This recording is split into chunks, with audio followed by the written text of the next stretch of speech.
As crews battle devastating wildfires in Southern California, vivid images have emerged of air tankers dropping bright red and pink powder on Los Angeles suburbs. The eye-catching substance fire retardant is now a common sight in the area, blanketing driveways, rooftops, and cars. Officials said thousands of gallons of the substance were dropped in the last week to stop the flames from spreading. But what exactly is in it?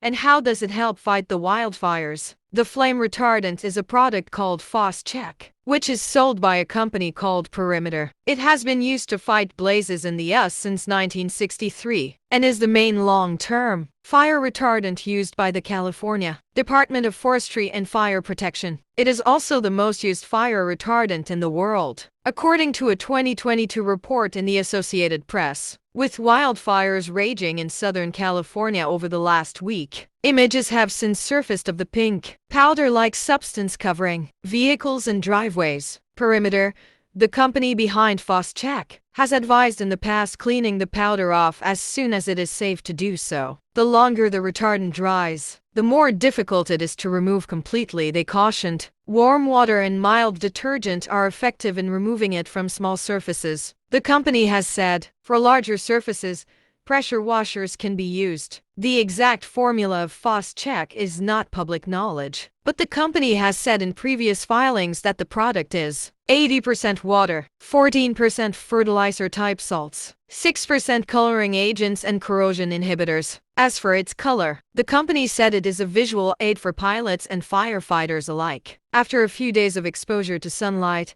the color fades to earth tones, it said. The retardant is typically sprayed around a wildfire on vegetation and land that is fire-prone to stop the flames from spreading to that area. According to the U.S. Forest Service, retardants slow the rate of spread by cooling and coating fuels, depleting the fire of oxygen, and slowing the rate of fuel combustion as the retardants in organic salts change how fuels burn. Its use has been controversial in the past over its potential effects on the environment. A lawsuit filed in 2022 by the Forest Service Employees for Environmental Ethics, an organization made up of current and former employees of the U.S. Forest Service, accused the federal agency of violating the country's clean water laws by dumping chemical fire retardant from planes onto forests. It argued that the chemical kills fish and is not effective